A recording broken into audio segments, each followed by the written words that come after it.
the last section, I talked about drug regulatory authorities in each country. What are some of these? What do you have in your country?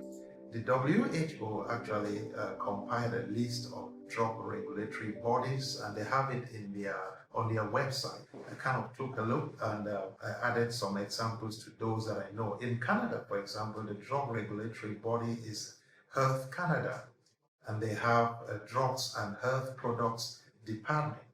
In the United Kingdom, that body is called Medicines and Healthcare Products Regulatory Agency. Okay, those are the authorities that will approve or decline new vaccines or drugs for use in that country, then followed by worldwide adoption. Okay, in the United States, the Food and Drug Administration, that is the FDA, is the authority there. The FDA has done a lot of work during this time of coronavirus. They actually waived some stages in the development of vaccine or drugs that I'm not going to right now. There's details you may want to, if you want to get those details, you can follow. Also, still on the WHO list on drug regulatory bodies, they listed for the African countries, they listed most of the African countries listed their ministries of health as the drug regulatory bodies. Of course, I did my best to try most of those links, and they were not active. This is something that was done, listed 10 years ago. It's been updated, I think, according to what I'm seeing, but I don't know why the links for the African countries are not active. Hope it will be updated soon. So now, let us talk a little bit about drug trials. I'm going to talk about drug trials and clinical trials that are ongoing. There's a lot that is taking place out there. You must know that the drug trials so far, to the best of my knowledge today, they do not involve any new drug yet. No new drug for coronavirus. If you remember what I just told you about the phases. Phase 1, from lab to determining maximally tolerable dosage, MTD. So there is no new drug that is gone through that stage and is being tested right now. So what we have for drug trials right now are drugs that have been used to treat other conditions, HIV, malaria, and so on and so forth, that based on doctors' belief that maybe they can help treat coronavirus patients, they are now being tested. So this is referred to as compassionate use of drugs that are existing. So I bring to you the example of hydroxychloroquine and azithromycin, which is being talked about a lot. Hydroxychloroquine is a light form of chloroquine, which is being used to treat malaria for a very long time. And so it's been very much celebrated in the media, and countries importing it here and there. Well, the news in the media. The main question is it effective in treating coronavirus? We do not have the data yet that it's effective. But of course, people are being infected. Doctors have to do something, right? Better try than fold your arms and do nothing. So there are a lot of studies out there involving this drug and others to test their effectiveness. So I want to highlight this one here. It's done in the UK. It's called Recovery Trial, and it's being led by a very renowned professor, Professor Peter Hobby.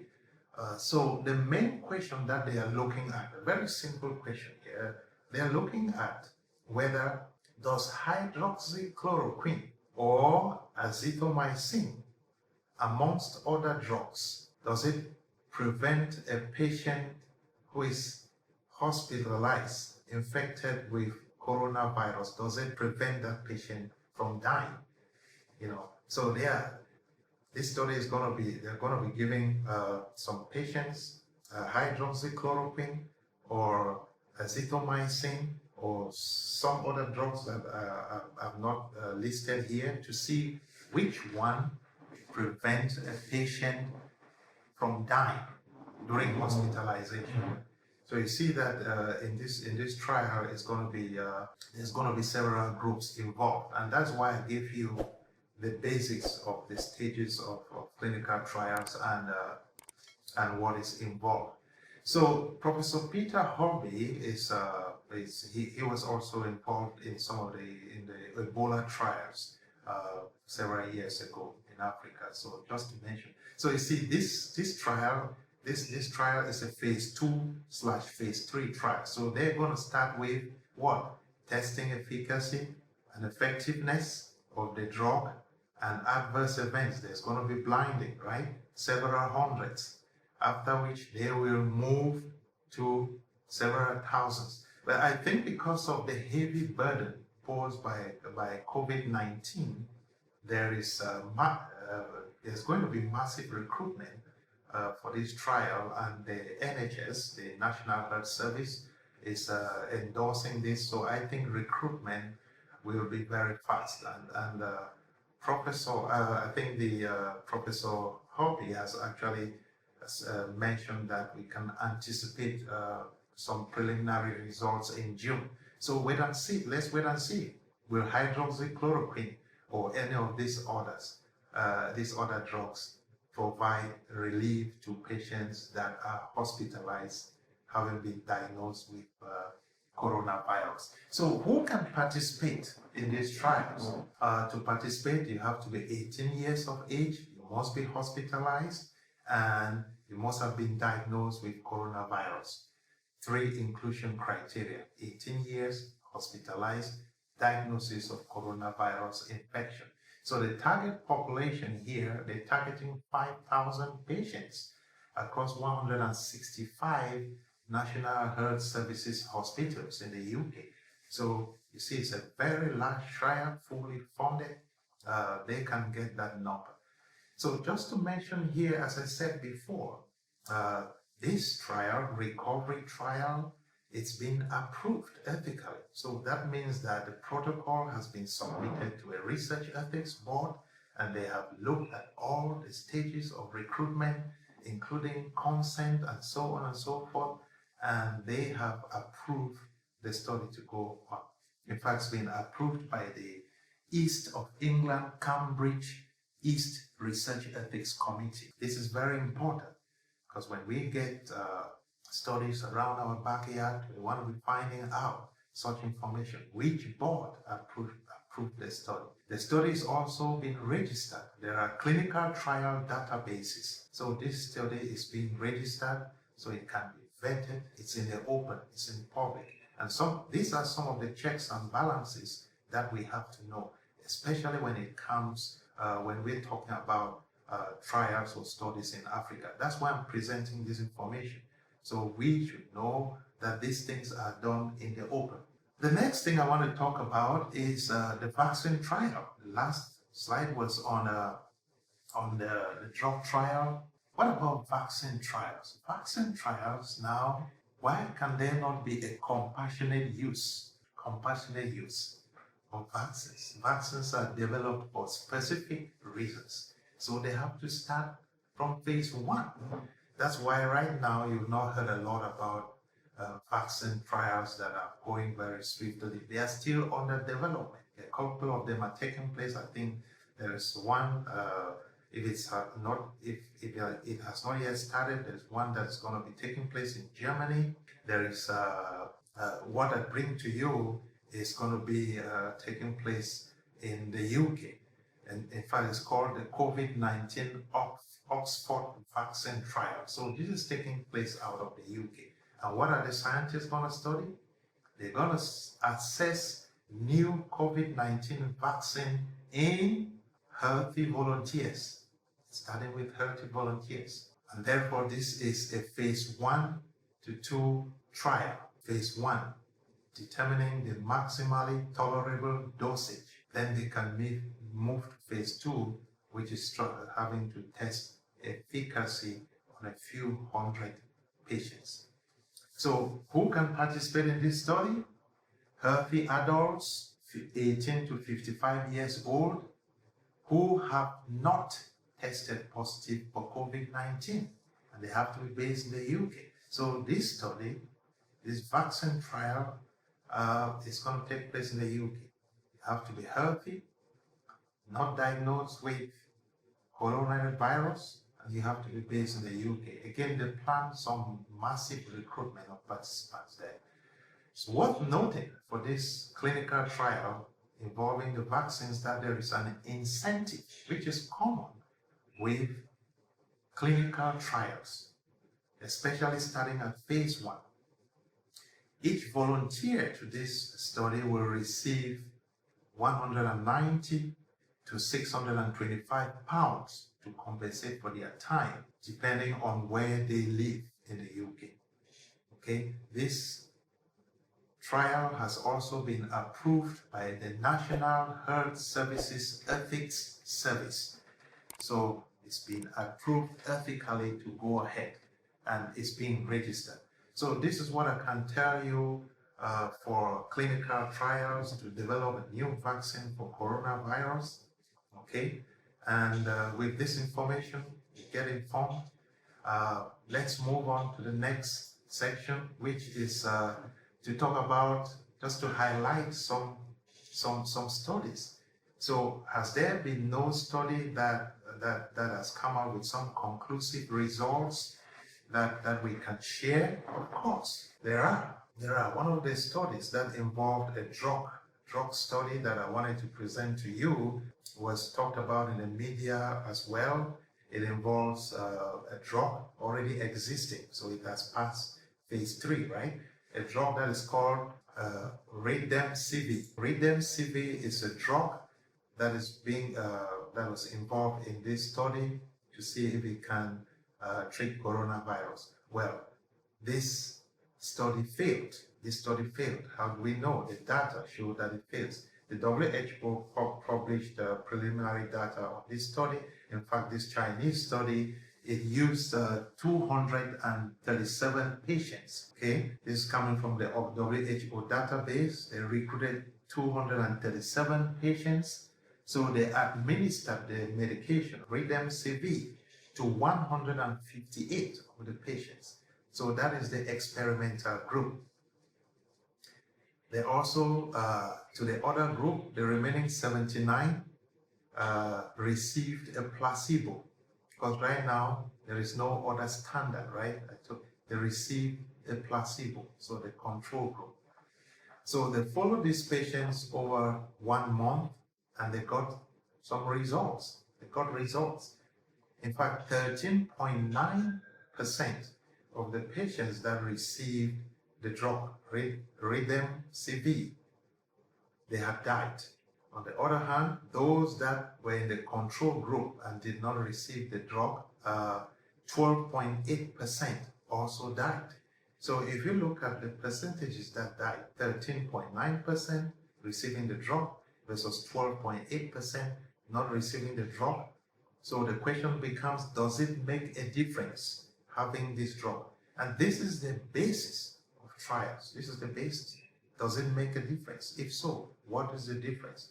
What is the range? I'll not get into talking about confidence, levels of confidence here. But basically, when they have the data, statisticians analyze such data to answer one basic question. Was there a statistically significant difference between these two? So in a situation like this, there was no difference. 13.9% dying versus 12.8% dying, no difference. So this trial has been pulled also because of side effects that were posed by this drug. Okay, so here is a failed trial. Does it mean that it cannot be attempted again? Maybe it can be attempted. The researchers and others will learn from what they did, randomization. I didn't present all the background information here, but at least at this stage, it's shown that the drug cannot be used for treating coronavirus. And so that's the case with any other drug that is being used, compassionate use for coronavirus. Same with hydroxychloroquine. So we'll be waiting in June to see if there has been a difference. Okay? So now that I've mentioned this Chinese study, I want to talk a little bit about some news that is coming out of Madagascar. Very important. We've heard of a COVID organic, which is a herbal medication, a herbal remedy, herbal remedy purportedly promoted by the president and others to patients who've been diagnosed with coronavirus. So again, this is more of unsubstantiated remedy, therapy for coronavirus. Why do I say unsubstantiated? I'm not saying that it's not working or it's not helpful, but I'm just saying that there is lack of data right now. There is lack of scientific literature. What we have are rather press statements around this herbal remedy, COVID organics. It could still be a very useful therapy for this situation that we live in right now. But I really encourage the authorities in Madagascar to put out their data. Let's know who has been taking this, who has not been, and how has it manifested itself. Drug trials, clinical trials are all for helping humanity. So if something is working out there, why not put forward the information to substantiate your discovery and market it to the entire world and patent it, by the way. I mentioned showcasing our work in my last video. So I just wanted to talk about this just as a heads up, so we know that it's something that is alert, compassionate use. Of course, people faced with different situations, they are using what is available. Okay, so it's totally understandable. But if it's really working as it is purported, we need more data on that.